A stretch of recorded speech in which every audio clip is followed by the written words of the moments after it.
ನಮಸ್ತೆ ವೀಕ್ಷಕರೇ, ಸುದ್ದಿ ನ್ಯೂಸ್ಗೆ ಸ್ವಾಗತ. ನಾನು ಯಶ್ವಿತ್ ಕಾಳಮನೆ. ಭಾರತದ ಇತಿಹಾಸವೇ ಶೌರ್ಯದ ಇತಿಹಾಸ, ಗೆಲುವಿನ ಇತಿಹಾಸ.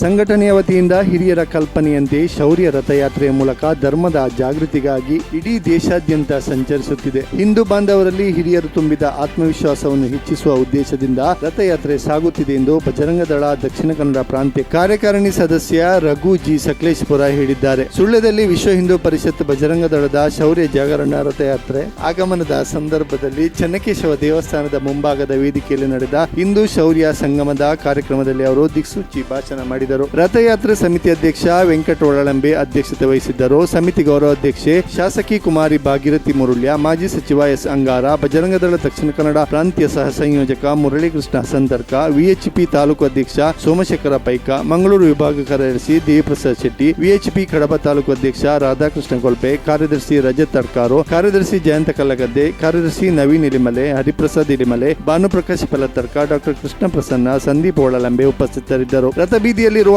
ಚೆನ್ನಕೇಶವ ದೇವರ ಕಟ್ಟೆಯ ಬಳಿ ವಿಶ್ವ ಹಿಂದೂ ಪರಿಷತ್ ಬಜರಂಗ ದಳ ಸುಳ್ಯ ಪ್ರಖಂಡ ಹಾಗೂ ಕಡಬ ಪ್ರಖಂಡದ ವತಿಯಿಂದ ರಥಕ್ಕೆ ಭವ್ಯ ಸ್ವಾಗತ ನೀಡಲಾಯಿತು. ಅಲ್ಲಿಂದ ಕಾಲ್ನಡಿಗೆಯ ಮೆರವಣಿಗೆಯೊಂದಿಗೆ ರಥಯಾತ್ರೆ ಸಾಗಿ ಬಂತು. ಸಾವಿರಾರು ಸಂಖ್ಯೆಯಲ್ಲಿ ಕಾರ್ಯಕರ್ತರು ಕೇಸರಿ ಧ್ವಜ ಹಿಡಿದು ಸಾಗಿ ಬಂದರು. ವಿಶ್ವ ಹಿಂದೂ ಪರಿಷತ್ ಹಾಗೂ ಬಜರಂಗ ದಳದ ಕಾರ್ಯಕರ್ತರು, ದುರ್ಗಾವಾಹಿನಿಯ ಮಹಿಳಾ ಸದಸ್ಯರು ಭಾಗವಹಿಸಿದ್ದರು. ಸುಳ್ಯದ ಕುರಿಂಜಿಬಾಗ್ನಲ್ಲಿರುವ ಕೆವಿಜಿ ಪಾಲಿಟೆಕ್ನಿಕ್ ಕಾಲೇಜಿಗೆ ಅಕ್ರಮ ಪ್ರವೇಶ ಮಾಡಿದ ತಂಡವೊಂದು ಅಲ್ಲಿನ ಪ್ರಾಂಶುಪಾಲರು ಹಾಗೂ ಸಿಬ್ಬಂದಿಯವರನ್ನು ಬೆದರಿಸಿದ್ದರೆಂದು ಡಾಕ್ಟರ್ ಜ್ಯೋತಿ ರೇಣುಕಾ ಪ್ರಸಾದ್ ರವರು ಸುಳ್ಯ ಪೊಲೀಸರಿಗೆ ದೂರು ನೀಡಿದ್ದು, ಪೊಲೀಸರು ಕೇಸು ದಾಖಲಿಸಿದ್ದಾರೆ. ದೂರಿನಂತೆ ಐಪಿಸಿ ಕಲಂ 448, 506 ಜೊತೆಗೆ 34 ಅಂತೆ ಪ್ರಕರಣ ದಾಖಲಾಗಿದೆ. ದೂರುದಾರ ಬಾವ ಡಾಕ್ಟರ್ ಚಿದಾನಂದ, ಅವರ ಹೆಂಡತಿ ಶೋಭಾ ಚಿದಾನಂದ, ಮಗ ಅಕ್ಷಯ್ ಕೆಸಿ, ಮಗಳು ಡಾಕ್ಟರ್ ಐಶ್ವರ್ಯ, ಸಂಬಂಧಿ ಹೇಮನಾಥ ಕೆವಿ, ಜಗದೀಶ್ ಅರ್ತಲೆ ಮತ್ತು ಇತರ ಕೆಲವರು ಅಕ್ರಮ ಪ್ರವೇಶ ಮಾಡಿದೆಂದು ದೂರಿನಲ್ಲಿ ತಿಳಿಸಲಾಗಿದೆ. ಅಕ್ಟೋಬರ್ 6ರಂದು ಡಾಕ್ಟರ್ ಜ್ಯೋತಿ ಆರ್ ಪ್ರಸಾದ್ ಅವರು ಮಂಗಳೂರಿಗೆ ಹೋಗಿದ್ದು, ಈ ವೇಳೆ ಆರೋಪಿಗಳು ಕುರಿಂಜಿಬಾಗ್ನಲ್ಲಿರುವ ಪಾಲಿಟೆಕ್ನಿಕ್ ಕಾಲೇಜಿಗೆ ಅಕ್ರಮ ಪ್ರವೇಶ ಮಾಡಿರುವುದಾಗಿ ಅಲ್ಲಿದ್ದ ಪ್ರಾಂಶುಪಾಲರು ಹಾಗೂ ಸಿಬ್ಬಂದಿಯವರ ಮೊಬೈಲ್ಗಳನ್ನು ಕೀಳಿ ಪಡೆದು ಸಿಸಿ ಕ್ಯಾಮೆರಾಗಳ ಮತ್ತು ಇತರ ಮಾಹಿತಿ ಪಡೆದು ಮೊಬೈಲ್ಗಳನ್ನು ಹಿಂತಿರುಗಿಸಿ ಬೆದರಿಸಿ ಹೋಗಿರುವುದಾಗಿ ಡಾಕ್ಟರ್ ಜ್ಯೋತಿ ಅವರು ದೂರಿನಲ್ಲಿ ಆರೋಪಿಸಿದ್ದಾರೆ. ಮಾಹಿತಿ ತಿಳಿದ ತಾನು ತಕ್ಷಣ ಗಾಬರಿಯಾಗಿ ಮಂಗಳೂರಿನಿಂದ ಸುಳ್ಯದ ಸಂಸ್ಥೆಗೆ ಬಂದಿರುವುದಾಗಿ ದೂರಿನಲ್ಲಿ ತಿಳಿಸಿದ್ದಾರೆ. ಪೊಲೀಸರು ಪ್ರಕರಣ ದಾಖಲಿಸಿಕೊಂಡಿದ್ದಾರೆ. ಮಾಜಿ ಪ್ರಧಾನಿ ಎಚ್ ಡಿ ದೇವೇಗೌಡರು ನಾಳೆ ಕುಕ್ಕೆ ಸುಬ್ರಹ್ಮಣ್ಯ ದೇವಸ್ಥಾನಕ್ಕೆ ಭೇಟಿ ನೀಡಲಿದ್ದಾರೆಂದು ತಿಳಿದು ಬಂದಿದೆ. ನಾಳೆ ಸಂಜೆ ಆಗಮಿಸಿ ಸಂಜೆ 6 ಗಂಟೆಗೆ ಕುಕ್ಕೆ ಸುಬ್ರಹ್ಮಣ್ಯದಲ್ಲಿ ಪೂಜೆ ಸಲ್ಲಿಸಿ ಸುಬ್ರಹ್ಮಣ್ಯದಲ್ಲಿ ವಾಸ್ತವ್ಯ ಹೂಡಲಿದ್ದಾರೆ. ಅಕ್ಟೋಬರ್ 9ರಂದು ಬೆಳಗ್ಗೆ ಸುಬ್ರಹ್ಮಣ್ಯ ದೇವಸ್ಥಾನದಲ್ಲಿ ಪೂಜೆ ಸಲ್ಲಿಸಿ ನಂತರ ನಿರ್ಗಮಿಸಲಿದ್ದಾರೆಂದು ತಿಳಿದು ಬಂದಿದೆ. ಸುದ್ದಿ ನ್ಯೂಸ್ನಲ್ಲಿ ಈಗ ಪುಟ್ಟ ವಿರಾಮ.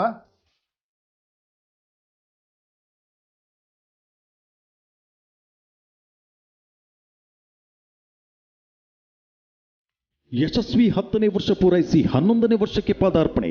ದಕ್ಷಿಣ ಕನ್ನಡ ಜಿಲ್ಲೆ ಮತ್ತು ಕಾಸರಗೋಡು ಭಾಗಗಳಲ್ಲಿ ಜನಮೆಚ್ಚುಗೆ ಗಳಿಸಿದ ಮಲ್ನಾಡು ಕೋಕೋನಟ್ ಆಯಿಲ್ ಇಂಡಸ್ಟ್ರೀಸ್ ರವರ ಮಲ್ನಾಡು ಪ್ಯೂರ್ ಕೋಕೋನಟ್ ಆಯಿಲ್, ಕಲಬೆರಕೆ ರಹಿತ 100% ಶುದ್ಧವಾದ ಕೋಕೋನಟ್ ಆಯಿಲ್, ಗ್ರಾಹಕರಿಗೆ ಉತ್ತಮ ಗುಣಮಟ್ಟದ ತೆಂಗಿನ ಎಣ್ಣೆ ನೀಡುವ ಉದ್ದೇಶದಿಂದ 2012ರಲ್ಲಿ ಕಾಸರಗೋಡು ಜಿಲ್ಲೆಯ ಚೆರ್ಕಳದಲ್ಲಿ ಮಲ್ನಾಡು ಕೋಕೋನಟ್ ಆಯಿಲ್ ಎಂಬ ಸಂಸ್ಥೆ ಪ್ರಾರಂಭಗೊಂಡಿದೆ. ಮಲಯಾಳಿಯ ರುಚಿಯಲ್ಲಿ ಮರೆಯಲಾಗದ ತೆಂಗಿನ ಎಣ್ಣೆ ಮಾತ್ರವಲ್ಲ, ಇತರ ಯಾವುದೇ ಎಣ್ಣೆಗಳಿಗಿಂತಲೂ ಆರೋಗ್ಯಕರವಾಗಿದೆ ನಮ್ಮ ತೆಂಗಿನ ಎಣ್ಣೆ. ಸುಳ್ಯದ ಸ್ಥಳೀಯ ಅಂಗಡಿಗಳಲ್ಲಿಯೂ ಲಭ್ಯ. ಮಲ್ನಾಡು ಕೋಕೋನಟ್ ಆಯಿಲ್ ಕೇಳಿ ಪಡೆಯಿರಿ. Wholesale and retails Malnadu coconut oil.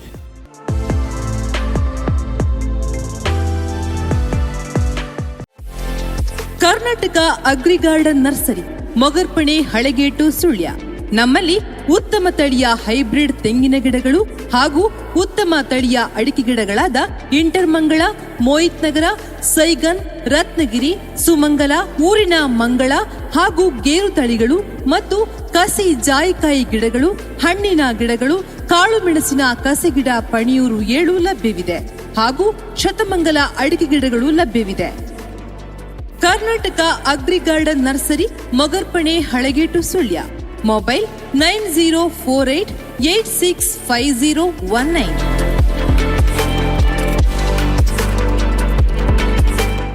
ವಿರಾಮದ ಬಳಿಕ ಮತ್ತೆ ಸುದ್ದಿ ನ್ಯೂಸ್ಗೆ ಸ್ವಾಗತ. ಗಾಂಧಿ ಜಯಂತಿ ಪ್ರಯುಕ್ತ ಸುಳ್ಯದ ಯೋಜನಾ ಸಂಯುಕ್ತ ಮಂಡಳಿ ಹಾಗೂ ಸುಳ್ಯದ ಯೋಜನಾ ಸೇವಾ ಸಂಸ್ಥೆ ಕೊಡಮಾಡುವ ಗಾಂಧಿ ಸ್ಮೃತಿ ಪ್ರಶಸ್ತಿಗೆ ಖ್ಯಾತ ವೈದ್ಯ ಹರಿಹರ ಫಲತರ್ಕದ ಡಾಕ್ಟರ್ ಚಂದ್ರಶೇಖರ ಕಿರಿಬಾಗರು ಭಾಜನರಾಗಿದ್ದು, ಹರಿಹರ ಫಲತರ್ಕದ ಹರಿಹರೇಶ್ವರ ದೇವಸ್ಥಾನದ ಶ್ರೀ ಹರಿಹರೇಶ್ವರ ಕಲಾಮಂದಿರದಲ್ಲಿ ಇಂದು ಪ್ರಶಸ್ತಿ ಪ್ರದಾನ ನಡೆಯಿತು. ಸಮಾರಂಭವನ್ನು ಶಾಸಕಿ ಭಾಗೀರಥಿ ಮುರಳಿಯ ಉದ್ಘಾಟಿಸಿದರು. ವಿಧಾನ ಪರಿಷತ್ ಸದಸ್ಯ ಎಸ್.ಎಲ್. ಭೋಜೇಗೌಡ, ಡಾಕ್ಟರ್ ಚಂದ್ರಶೇಖರ ಕಿರಿಬಾಗ ಮತ್ತು ಶ್ರೀಮತಿ ಹರ್ಷಮ್ಮ ಚಂದ್ರಶೇಖರ್ ಅವರನ್ನು ಸನ್ಮಾನಿಸಿ ಪ್ರಶಸ್ತಿ ಪ್ರದಾನ ಮಾಡಿದರು. ಪಂಜಾಬ್ ಪದವಿ ಪೂರ್ವ ಕಾಲೇಜಿನ ವಿಶ್ರಾಂತ ಪ್ರಾಂಶುಪಾಲ ಪ್ರಭಾಕರ ಕಿರಿಬಾಗ ಗಾಂಧಿ ಪ್ರತಿಪಾದನೆಯ ಮೌಲ್ಯಗಳ ವಿಚಾರದಲ್ಲಿ ಮಾತನಾಡಿ ಅಭಿನಂದನಾ ಮಾತುಗಳನ್ನಾಡಿದರು. ಹರಿಹರೇಶ್ವರ ದೇವಾಲಯ ವ್ಯವಸ್ಥಾಪನಾ ಸಮಿತಿ ಅಧ್ಯಕ್ಷ ಕಿಶೋರ್ ಕುಮಾರ್ ಕೂಜಿಗೋಡು, ಹರಿಹರ ಫಲದರ್ಕ ಗ್ರಾಮ ಪಂಚಾಯತ್ ಅಧ್ಯಕ್ಷ ವಿಜಯಕುಮಾರ್ ಅಂಗಣ, ಯೋಜನಾ ಸಂಯುಕ್ತ ಮಂಡಳಿ ಅಧ್ಯಕ್ಷ ಪ್ರವೀಣ್ ಕುಮಾರ್ ಎಂ, ಸಚಿನ್ ಕ್ರೀಡಾ ಸಂಘ ಹರಿಹರ ಫಲದರ್ಕದ ಅಧ್ಯಕ್ಷ ಪ್ರದೀಪ್ ಕಜ್ಜೋಡಿ, ಯೋಜನಾ ಸೇವಾ ಟ್ರಸ್ಟ್ ಅಧ್ಯಕ್ಷ ದೀಪಕ್ ಕುತ್ತಮೊಟ್ಟೆ, ಯೋಜನಾ ಸಂಯುಕ್ತ ಮಂಡಳಿ ಪೂರ್ವಾಧ್ಯಕ್ಷ ದಿನೇಶ್ ಮಡಪ್ಪಾಡಿ, ಕಾರ್ಯಕ್ರಮ ಉಸ್ತುವಾರಿ ದಿನೇಶ್ ಆಲಮಜಲು ಉಪಸ್ಥಿತರಿದ್ದರು. ಹರಿಹರ ಮುಖ್ಯಪೇಟೆಯಿಂದ ಹರಿಹರೇಶ್ವರ ದೇವಸ್ಥಾನದ ಸಭಾಭವನವರೆಗೆ ಪ್ರಶಸ್ತಿ ಪುರಸ್ಕೃತರನ್ನು ನಾಸಿಕ್ ಬ್ಯಾಂಡ್, ಗೊಂಬೆ ಕುಣಿತ, ಪೂರ್ಣಕುಂಭ ಸ್ವಾಗತದೊಂದಿಗೆ ವಾಹನ ಜಾಥಾದೊಂದಿಗೆ ತೆರೆದ ವಾಹನದಲ್ಲಿ ಸಚಿನ್ ಕ್ರೀಡಾ ಸಂಘ ಹಾಗೂ ನಾಗರಿಕರು ಮೆರವಣಿಗೆಯಲ್ಲಿ ಕರೆತಂದರು.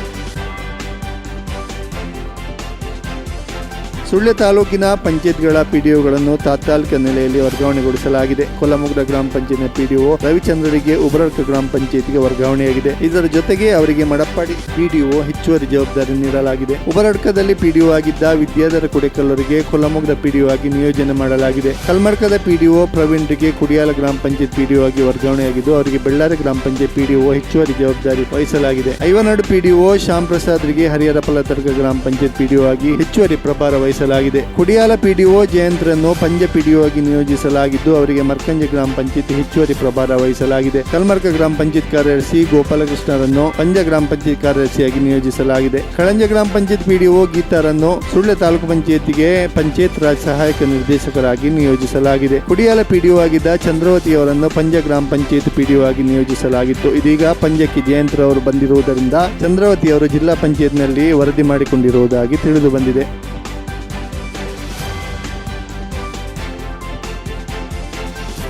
ಜಾಲ್ಸೂರು ಗ್ರಾಮದ ವಿನೋಬನಗರದ ವಿವೇಕಾನಂದ ವಿದ್ಯಾಸಂಸ್ಥೆಗಳು, ಕನಕಮಂಜಲ್ ಯುವಕ ಮಂಡಲ, ನಾಡಿನ ಸಮಾಚಾರ ಸೇವಾ ಸಂಘ ಗೋಕಾಕ್, ನಾಡಿನ ಸಮಾಚಾರ ದಿನಪತ್ರಿಕೆ, ಅಮೋಘ ಸಿದ್ದೇಶ್ವರ ಕ್ರಿಯೇಷನ್ಸ್ ಯಾದವಾಡಿಯವರ ಸಂಯುಕ್ತ ಆಶ್ರಯದಲ್ಲಿ ವಿದ್ಯಾರ್ಥಿಗಳಿಗೆ ದೇಶದ ಪ್ರಪ್ರಥಮ ಮಹಿಳಾ ಶಿಕ್ಷಕಿ ಸಾವಿತ್ರಿಬಾಯಿ ಫುಲೆ ವಿಶೇಷ ಚಲನಚಿತ್ರ ಪ್ರದರ್ಶನವು ವಿನೋಬನಗರದ ವಿವೇಕಾನಂದ ವಿದ್ಯಾಸಂಸ್ಥೆಯಲ್ಲಿ ಜರುಗಿತು. ಈ ಸಂದರ್ಭದಲ್ಲಿ ಬೆಳಗಾವಿ ಜಿಲ್ಲೆ ಗೋಕಾಕ್ ತಾಲೂಕಿನ ನಾಡಿನ ಸಮಾಚಾರ ಸೇವಾ ಸಂಘದ ಅಧ್ಯಕ್ಷ ಹಾಗೂ ನಾಡಿನ ಸಮಾಚಾರ ದಿನಪತ್ರಿಕೆಯ ಸಂಪಾದಕ ಬಸವರಾಜ ಯಲ್ಲಪ್ಪ ಉಪ್ಪಾರಟ್ಟಿ, ನಾಡಿನ ಸಮಾಚಾರ ದಿನಪತ್ರಿಕೆ ಬೆಳಗಾವಿ ಜಿಲ್ಲಾ ವರದಿಗಾರ ಯಮನಪ್ಪ ಎಚ್, ವಿದ್ಯಾಸಂಸ್ಥೆಯ ಪ್ರಾಥಮಿಕ ಶಾಲಾ ಎಸ್ಡಿಎಂಸಿ ಅಧ್ಯಕ್ಷೆ ಶ್ರೀಮತಿ ಸೌಮ್ಯ ಕದಿಕಡ್ಕ, ಶಿಶು ಮಂದಿರದ ಅಧ್ಯಕ್ಷ ಯಶ್ವತ್ ಕಾಳಮ್ಮನೆ, ಕನಕಮಂಜಲ್ ಯುವಕ ಮಂಡಳದ ಅಧ್ಯಕ್ಷ ರಕ್ಷಿತ್ ಅಕ್ಕಿಮಲೆ, ಪ್ರಾಥಮಿಕ ಶಾಲಾ ಮುಖ್ಯೋಪಾಧ್ಯಾಯ ಜಯಪ್ರಸಾದ್ ಕಾರಿಂಜ, ಪ್ರೌಢಶಾಲಾ ಮುಖ್ಯೋಪಾಧ್ಯಾಯ ಗಿರೀಶ್ ಕುಮಾರ್, ವಿದ್ಯಾಸಂಸ್ಥೆಯ ಸಹ ಶಿಕ್ಷಕ ವೃಂದದವರು, ಎಸ್ಡಿಎಂಸಿ ಪದಾಧಿಕಾರಿಗಳು, ಪೋಷಕರು ಹಾಗೂ ವಿದ್ಯಾರ್ಥಿಗಳು ಉಪಸ್ಥಿತರಿದ್ದರು.